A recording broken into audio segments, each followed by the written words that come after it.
오늘은 삼위일체 주일입니다. 교회력에서 삼위일체 주일이라고 불리는 날인데요. 지난주 성령 강림절 때 제가 이제 교회력에 대한 설명을 좀 드렸습니다. 교회력은 어, 대림절로부터 해서 성탄절이 지나고 주현절, 사순절, 그리고 부활절을 지나서 지난주인 성령 강림절까지 한 6개월의 이 전반기의 이 교회력이 지났습니다. 그리고 오늘 성령 강림절이라는 절기로 이 상반기의 교회력이 마무리되게 됩니다. 교회력을 보다 보면 이 삼위일체 주일은 뭐 하는 주일인가 싶지만 사실 교회에서 기독교 역사 쭉 살펴보면 꽤 중요하게 지켰던 날입니다. 삼위일체 주일은 독특한 특성이 있는데요. 다른 교회력들을 보면 이 교회력들은 대부분 어떤 사건을 기념하는 날로 되어 있습니다. 대림절도 주님의 다시 오심, 성탄절 주님의 태어나심, 뭐 부활절 말할 것 없고요. 사순절 모든 게 다 어떤 특별한 사건을 기념하는 날로 되어 있는데 삼위일체 주일만큼은 어떤 사건이 아니라 존재를 기념하는 교회력입니다. 예수 그리스도의 오심부터 죽으심, 부활, 그리고 성령의 오심까지 우리의 구원을 위한 이 수많은 역사들을 쭉 교회를 역을 통해서 묵상한 다음 우리는 성령 강림절 다음 주를 삼위일체 주일로 지키면서 그 구원의 역사를 이루신 존재, 삼위일체 하나님을 묵상하는 날로 이 삼위일체 주일을 지키는 겁니다. 자, 그런데 이 삼위일체라고 하면 벌써부터 이게 조금 머리가 아프신 분들이 있습니다. 교회 다닌 지 얼마 안 되신 분들은 이제 교리를 조금씩 공부해 가실 기회들이 더 있으시겠지만 삼위일체라는 개념이 되게 이상하고 낯섭니다. 교회를 오래 다니신 분들도 삼위일체를 여러 번 들어봤지만 사실 잘 정리가 안 돼 있는 경우가 대부분입니다. 삼위일체가 뭐냐라고 생각하면 쉽사리 이게 뭐라고 탁 정리하기가 굉장히 애매합니다. 수학적으로도 말이 안 되죠. 1 더하기 1 더하기 1은 1이다. 이게 삼위일체거든요. 이게 말이 안 되는 거지 않습니까? 머리로 이해가 잘 안 되죠. 그래서 많은 사람들이 어떻게든 설명해 보려고 예화를 통해서도 설명을 많이 시도합니다. 이런 예화 들어보셨을 겁니다. 물이 상온에 있을 때는 액체지 않습니까? 자, 그러면 물을 팔팔 끓이면 어떻게 되죠? 기체가 되죠. 수증기가 됩니다. 근데 이 물을 아주 낮은 온도로 얼리면 어떻게 되나요?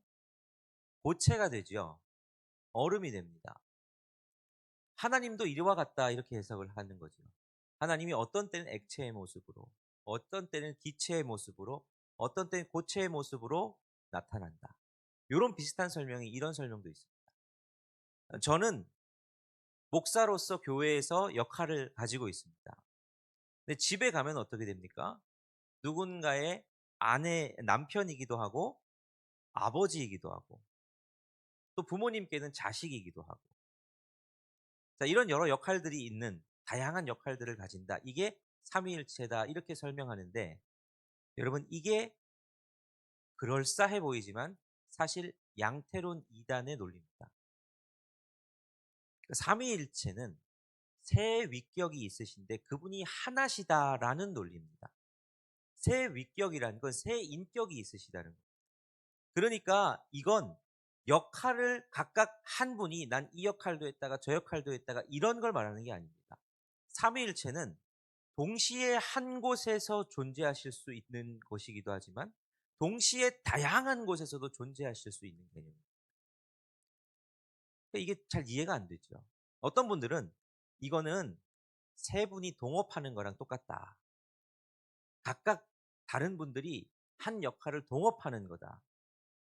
여러분 이건 삼신론 이단의 주장입니다. 그러니까 이게 뭐라고 설명하기가 애매하죠.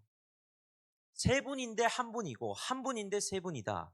여러분 이게 상식적으로 이해가 잘 안 되다 보니까 많은 논란을 낳았습니다. 이걸 어떻게 설명할까 하다가 삼위일체를 이해하기 어려운 이유에 대해서 C.S. 루이스가 순전한 기독교라는 책에서 이렇게 정리를 합니다. 1차원은 여러분 선 같은 차원입니다. 선으로 쫙 되어 있죠. 2차원의 영역으로 넘어가면 이 차원이 달라지다 보니까 이 선이 면이 되는 게 2차원이라는 거죠. 선들이 많이 모여 있어서 이 정사각형처럼 하나의 면을 이루는 거. 근데 이게 3차원이 되면 이 면들이 모여서 정육면체 같은 큐브를 이룬다는 겁니다. 그게 이제 3차원이라면 우리는 3차원의 하나님을 1차원적인 시각으로 이해하려고 애쓰는 게 삼위일체의 시도라는 거죠. 그러니까 1차원에서는 3차원이 도저히 이해가 안 되는 겁니다. 차원이 달라지니까 도저히 이해할 수 있는 방법이 없는 거죠. 아무리 생각해도 선이 어떻게 큐브를 이해하겠습니까? 그것처럼 하나님은 무한하신 하나님이신데 유한한 인간의 논리로 이해하고 설명하면 할수록 이게 뭔가 설명이 안 된다는 겁니다. 그래서 C.S. 루이스뿐만 아니라 고대의 여러 교부 중 다양한 사람도 있지만 아우구스티누스, 어거스틴이라고 불리는 이런 사람들이나 우리 종교개혁의 창시자라고도 할 수 있는 깔뱅 이런 분들은 다 삼위일체를 뭐라고 표현하느냐? 신비라고 표현합니다. 우리가 다 알 수 없다는 거죠. 자, 이 신비라는 알 수 없는 그러면 도대체 이해할 수도 알 수도 없는 이 삼위일체라는 개념 이게 그러면 나랑 무슨 상관인가? 이게 우리의 문제죠. 자, 하나님의 존재 방식을 설명하는 삼위일체라는 개념이 도대체 나랑은 무슨 상관인가? 그건 그냥 신학자들이 어떻게든 설명해 내려고 한 개념 아닌가 싶은데 그렇지 않습니다. 여러분 삼위일체라는 개념은 그냥 교리에 두고 다 있어야 할 개념도 아니고 그냥 나와는 아무 상관없는 개념도 아니고 이 삼위일체가 우리의 신앙에 굉장한 풍성함과 은혜를 준다 하는 거죠. 자, 여러분 성경에는 삼위일체라는 말이 없습니다. 아무리 찾아봐도 삼위일체라는 단어가 없죠. 이건 신학자들이 하나님의 존재 방식을 설명하려고 만들어낸 신학적 용어입니다. 하지만 삼위일체라는 단어는 없지만 삼위의 하나님께서 공통적으로 한꺼번에 등장하는 본문들은 몇 가지가 있습니다. 그 중에서 오늘 우리가 읽은 본문도 삼위 하나님이 다 등장을 하시죠. 자, 오늘 본문은 바울이 고린도 교회에게 마지막 고린도후서를 마무리하면서 축복하는 축복 기도문입니다. 그것과 동시에 또 우리가 매주 예배 때마다 이제 목사님이 예배 끝나고 축도하실 때 사용하는 그 축복 기도문이 바로 이 구절이죠. 여러분 익숙하실 겁니다. 자, 이 내용을 가지고 축복 기도문을 하는데 거기에 서함 삼위, 성부, 성자, 성령 하나님이 다 드러나십니다. 여러분 축도라는 건 영어로는 어 베네딕션이라고 표현을 하는데요. 이 베네딕션이라고 할 때 이게 사실은 라틴어에서 유래한 단어인데 베네는 좋은이란 뜻이고 딕티오라는 이 단어는 말하다라는 단어입니다. 그러니까 좋은 말을 하는 거. 그러니까 축복의 말을 하는 게 베네딕션인데 바울은 그 베네딕션에서 하필 누구를 등장시키느냐? 다른 여러 가지가 아니라 성부, 성자, 성령 하나님에 대해서 이야기하고 있다는 거예요. 그걸 가지고 서신서를 마무리하면서 성도들을 마음껏 축복하더라는 거죠. 자, 이래서 삼위일체 하나님이 우리의 삶에 중요합니다. 자, 그래서 오늘은 이 바울의 축복 기도문, 이 축도를 통하여서 삼위의 하나님께서 삼위일체란 도대체 우리가 무슨 상관이 있고 어떤 은혜를 끼칠까, 어떤 의미가 있을까 하는 걸 한번 좀 구체적으로 살펴보려고 합니다. 자, 먼저 첫 번째로 우리는 성자 예수님의 은혜를 발견하게 됩니다. 그러면 성자 예수님의 은혜란 뭐냐? 그 은혜는 다름 아니라 하나님의 사랑을 깨달을 수 있는 통로가 되어 주시는 은혜입니다. 이게 성자 예수님의 은혜. 자, 오늘 본문인 우리 13절 말씀을 한 목소리로 같이 읽어보겠습니다. 자, 시작.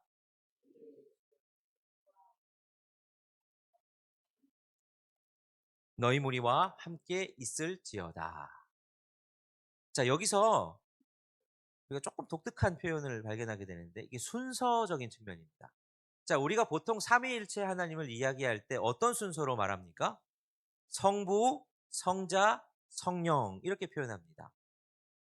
이게 뭐 우선순위라기보다는 이런 식의 표현들이 자연스럽게 이루어지는데 오늘 바울의 이 축복 기도문에서는 누가 제일 먼저 등장하느냐? 주 예수 그리스도의 은혜와 하면서 예수님이 먼저 등장합니다. 성자 예수님이 먼저 등장하시더라는 거죠. 뭐 이게 큰 의미가 있나 싶지만 이런 바울은 보통 꼼꼼한 사람 아니거든요. 보통 지혜에 있는 사람이 아니고 이게 의미를 가지고 둔 겁니다. 왜 그러면 왜 주 예수 그리스도의 은혜가 먼저 등장하느냐? 이것이 성도들에게 먼저 필요한 이유는 하나님의 사랑을 깨닫는 통로가 바로 주 예수 그리스도의 은혜이기 때문입니다. 자, 우리는 죄인입니다. 죄를 지음으로 말미암아 우리가 하나님의 사랑을 깨달을 수가 없는 존재가 됐습니다. 그래서 세상은 하나님이 우리를 뭐 사랑하신다 이런 거 모릅니다. 되게 당연하죠. 지극히 당연합니다. 죄는 하나님의 사랑을 깨달을 수 없습니다. 자, 그런데 하나님의 사랑은 태초부터 지금까지 한 번도 변하지 않으셨습니다. 계속 우리를 사랑해 오셨죠. 그러면 그 변함없는 사랑을 어떻게 깨달을 수 있느냐? 죄인인 우리에겐 도저히 방법이 없으니까 하나님이 주신 방법이 자기의 하나밖에 없는 아들 예수 그리스도를 이 땅에 보내시고 우리 죄 문제를 해결하기 위해서 십자가에 대신 죽게 한 겁니다. 그로 말미암아 우리는 우리의 죄 문제가 해결이 되고 그제서야 하나님의 사랑이 이런 거구나를 깨달을 수 있게 됐습니다. 이게 바로 예수님이 하신 역할입니다. 하나님의 사랑을 깨달을 수 있는 통로, 그걸 로마서 5장 8절은 이런 식으로 표현하는 겁니다. 같이 읽어보겠습니다. 시작.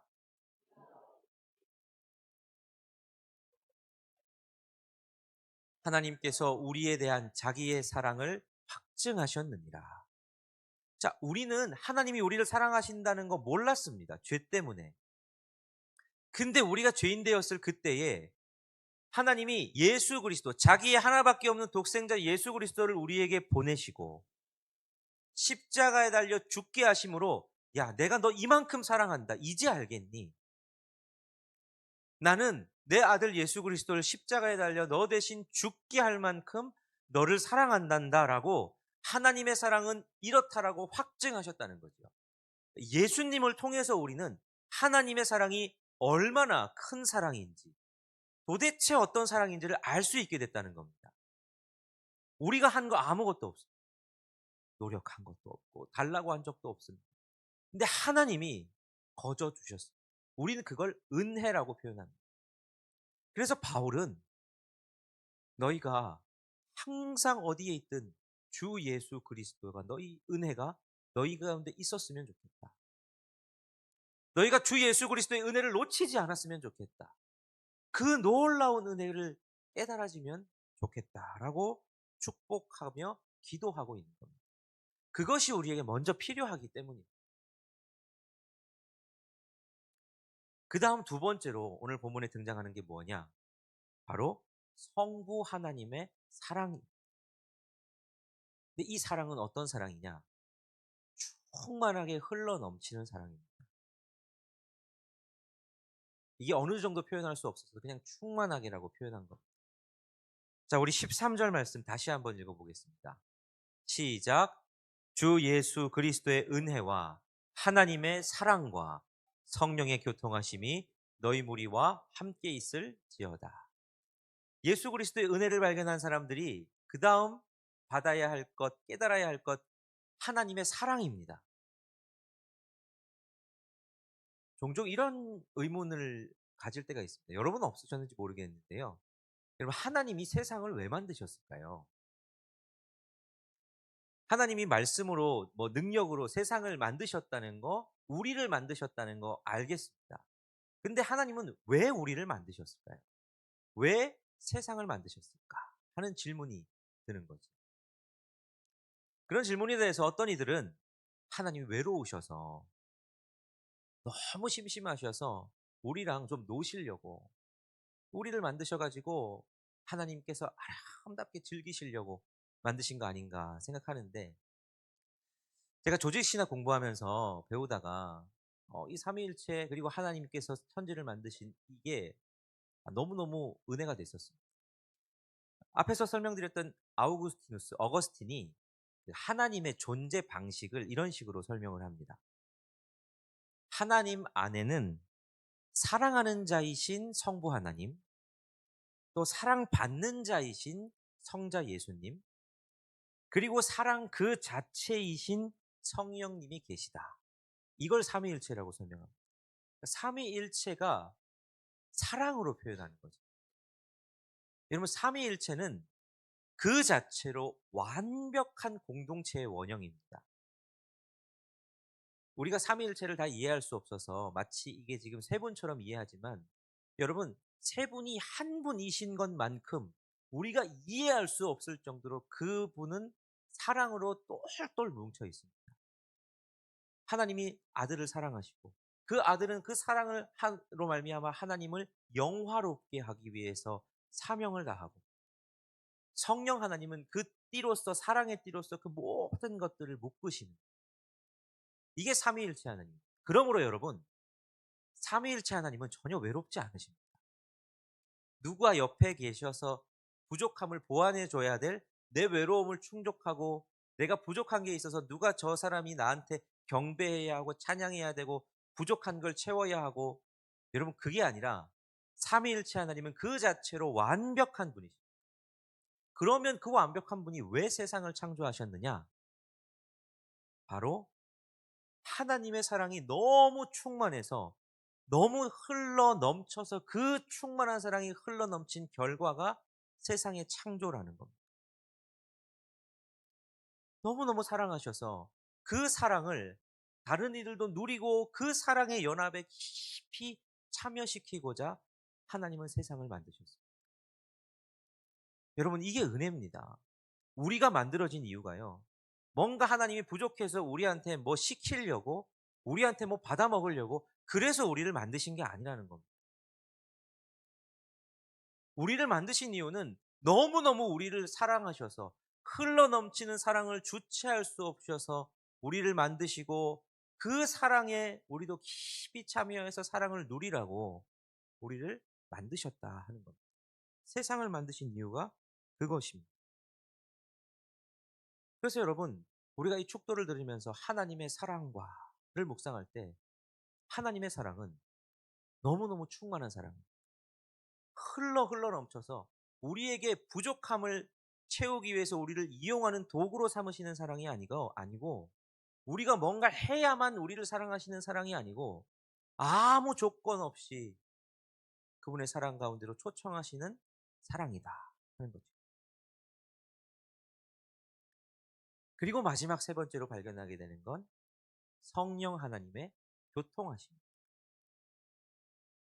이 교통하심은 뭐라고 설명할 수 있느냐면 친밀한 연합이라고 설명할 수 있습니다. 우리 13절 말씀 다시 읽어보겠습니다. 시작. 주 예수 그리스도의 은혜와 하나님의 사랑과 성령의 교통하심이 너희 무리와 함께 있을지어다. 자, 여기서 교통하심이라는 단어, 이 단어가 잘 우리가 안 쓰다 보니까 이게 좀 오해도 낳고 이해가 잘 안 되고 뭐 그런 경우가 있습니다. 근데 이게 헬라어 원문에는 뭐냐면요, 코이노니아라고 되어 있어요. 그러니까 교제, 우리가 생각하는 친교라고 생각하는. NIV 영어 성경에는 이걸 뭐라고 표현하고 있냐면 fellowship이라고 표현하고 있어요. 그러니까 연합, 친밀함 이런 뜻이죠. 근데 이게 단순히 차 한 잔 마시고 심심하니까 같이 수다 떨고 이런 연합, 이런 친교를 말하는 게 아닙니다. 이건 한없는 깊이의 아주 친밀한 연합된 상태를 말하는 거예요. 하나처럼 그냥 둘이 어느 정도의 소통하는 거가 아니라 마치 하나가 된 듯한 아주 친밀하고도 깊은 연합을 상징하는 단어가 이 코이노니아, 교통이라는 단어입니다. 성령의 교통하심이란 그럼 뭐냐? 성령 하나님께서 하나로 묶으시는데 주 예수 그리스도의 은혜, 그리고 그 은혜를 통해서 알게 된 하나님의 놀라운 사랑. 근데 우리가 차마 생각할 수도 측량할 수도 없는 그 사랑에 온전히 묶여서 하나 돼서 친밀함을 누리게 하시는 그 역사를 하시는 분이 성령 하나님이시다 하는 거죠. 바울은 그걸 구하고 있는 겁니다. 성도들을 축복하는데 그냥 여러 가지 너희 잘 먹고 잘 살고 건강하고 이런 정도의 축복이 아니라 삼위일체 하나님의 복을 너희가 받기를 원하며 축복하는데, 너희가 끝날까지 세상 어떤 일이 있어도 삶이 좀 팍팍하고 힘들고 외롭고 쓸쓸하고 너희 삶에 아무도 너희 편이 없는 것 같아도 예수 그리스도의 은혜가 너희 가운데 늘 깨달아지면 좋겠고, 하나님의 사랑, 그 충만한 사랑이 너희와 함께 한다는 걸 너희가 깨달으면 좋겠고, 다 세상이 너희를 버린 것 같아도 성령 하나님의 교통하심이 너희와 함께 하셔서 너희를 늘 붙잡아 주시고 너희를 늘 하나님과 연합된 존재로 함께 하시기를 원한다는 세상에 둘도 없는 축복을 바울은 고린도 교회에 하고 있는 겁니다. 그런데 우리가 삼위일체 하나님에 대해서 이렇게 잘 이해가 안 가다 보니까 이게 실제로 우리 삶에 뭔 의미가, 뭔 영향을 주는지 잘 모르고 살아갈 때가 많습니다. 그냥 너무 딱딱하게 이해하고 넘어갈 때가 많죠. 그래서 한 분을 좀 소개하려고 하는데, 제가 저번에도 말씀드린 적 있는 분인데요. 세계적인 신학자이자 영성가이고 베스트셀러 작가이기도 한 헨리 나우엔이라는 성공의 신부님입니다. 영국 국교회인 이 성공의 신부로서 이분은 아주 탁월한 분이셨죠. 예일대와 하버드대에서 교수로 재직하고 계셨습니다. 수많은 제자들을 길러내셨죠. 그런데 이분이 자기가 신학자로서 많은 사람들에게 하나님에 대해서 강의도 하고 여러 신학적인 것에 대해서 하는데 너무 영혼이 고갈되고 메말라가는 거예요. 교리를 아무리 설명해도 삼위일체 하나님의 그 놀라운 은혜에 대해서 설명하는데 자기 영혼은 너무 메말라 가더라는 거죠. 그래서 이분이 결단을 하고 그 모든 교수직을 다 내려놓습니다. 그리고는 라르시 데이 브레이크라는 이 중증 장애인들, 그들이 함께 공동 생활하는 거기에 자원봉사자로서 함께 살러 그곳에 들어가십니다. 한창을 세상에서 뭐 여러 가지로 성공하면서 존경받던 이분이 거기 가서 맡은 일이 뭐냐? 말도 못하고 걷지도 못하는 한 혼혈인 청년 아담이라는 청년의 케어를 맡은 겁니다. 밥도 먹이고 씻기기도 하고 챙기면서 많은 사람들을 가르치면서 존경받던 분이 그냥 하루아침에 장애인 한 분을 전담 케어하는 삶으로 삶이 바뀐 거죠. 그런데 이분이 자기는 그 공동체 속에서 지금 숨쉬며 살아계신 삼위일체 하나님을 만나고 깨달았다라고 고백을 합니다. 이분이 이런 이야기를 하십니다. 스스로 아무것도 할 수 없는 이 아담이라는 청년을 보면서 밥도 먹여줘야 되고 몸도 씻겨줘야 되고 전적으로 다른 사람을 의존하지 않으면 살아갈 수 없는 이 연약한 존재를 보면서 하늘의 모든 영광스러운 보좌를 다 버리시고 한없이 약해지기를 택하신 예수 그리스도가 보였다는 겁니다. 주님이 이렇게 약해지셨지. 다른 사람들의 손에 이끌려서 십자가 지시고 죽임 당하셨지. 그 예수님의 약해지심이 보이면서 예수님의 은혜가 너무너무 깊이 깨달아졌다는 겁니다. 또 밥 먹여주면 사람들이 막 다 거기 장애인들이 밥도 흘리고 대소변도 못 가려서 그거 다 처리해줘야 되고 그렇게 힘든데 그들을 섬기는 봉사자들을 보면서 아무런 주는 것도 없는데 이들이 뭐 주겠습니까? 뭘 하겠습니까? 주는 것도 없는데 한없이 그들을 섬기는 사랑을 보면서 이분이 저게 성부 하나님의 사랑이구나 하고 깨달았다는 거예요. 그냥 글로만 있는 게 아니라 저렇게 나를 사랑해 주신 성부 하나님의 사랑이 있구나를 깨달았다는 거예요. 그리고 그 장애인들과 성기매들이 함께 나누는 매번의 공동 식탁 자리, 그 식탁 자리를 경험하면서 그 이전에는 하버드대 수많은 교수님들과 나 똑똑하다는 수많은 사람들과 다양하게 식탁 교제도 해 보고 대화도 해 봤지만 거기서는 자기 의견 주장하고 자기 자랑하고 그러면서 한 번도 편안함과 안식을 누릴 수 없었는데 말도 어눌하고 이야기도 잘 안 되는 그 식탁 자리에서는 한없는 친밀함과 평안함을 누릴 수 있었다. 이렇게 고백하며 자기는 그 식탁에서 성령의 교통하심을 경험했다라고 고백하십니다. 그래서 그분이 이런 깨달음을 얻었답니다. 아, 삼위일체 하나님은 책 속에 갇힌 분이 아니구나. 서로를 향해 자신을 내어주며 완벽한 사랑을 나누시는 그 삼위 하나님의 역사가 바로 이 작고 초라한 식탁 위에 펼쳐지고 있구나라는 걸 깨달으셨다는 거죠. 여러분, 삼위일체 하나님은 먼 곳에서 책 속에만 있는 분이 아닙니다. 우리 하나님의 그 은혜와 사랑과 교통하심은 우리 삶을 늘 뒤덮고 있습니다. 그래서 그분의 은혜, 주 예수 그리스도의 사랑과 주 예수 그리스도의 은혜와 하나님의 사랑과 성령의 교통하심을 우리가 느끼면 느끼고 깨달으면 깨달을수록 그게 우리의 삶을 얼마나 풍성하게 하시는지 모릅니다. 바울은 그걸 알았기에 고린도후서 13장 13절 이 본문을 통해서 교회를 축복하고 있는 겁니다. 오늘 이 축복 기도문을 조금 풀어서 설명하면 주님이 이렇게 말씀하시는 겁니다. 내 사랑하는 자녀야, 세상에서는 너의 능력을 증명해야 하지만 내 앞에서는 그럴 필요가 없단다. 내 아들 예수 그리스도의 은혜가 너의 모든 연약함을 이미 덮었단다. 나의 무한한 사랑이 너를 나의 가장 존귀한 자녀로 삼았단다. 그리고 성령의 교통하심이 이 세상 끝날까지 너희의 손을 굳게 잡고 너를 결코 고아처럼 내버려 두지 않을 거란다. 이게 바로 바울이 고린도 교회를 향해 기도한 축복 기도의 선포의 내용인 겁니다. 여러분, 오늘도 우리가 예배 끝나고 이 축복 기도를 받을 텐데 그때 여러분 기억하시면 좋겠습니다.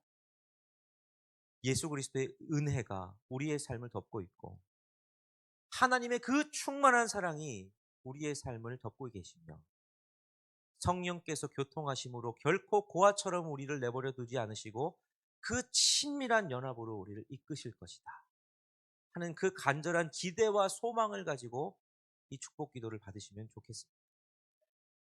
그리고 그 기도를 힘입으시고 그 기도가 이 험한 세상에서 우리의 등을 받치시고 밀어주시는 힘이 되어서 이 한 주를 살아가시는 저와 여러분 되시기를 간절히 바랍니다.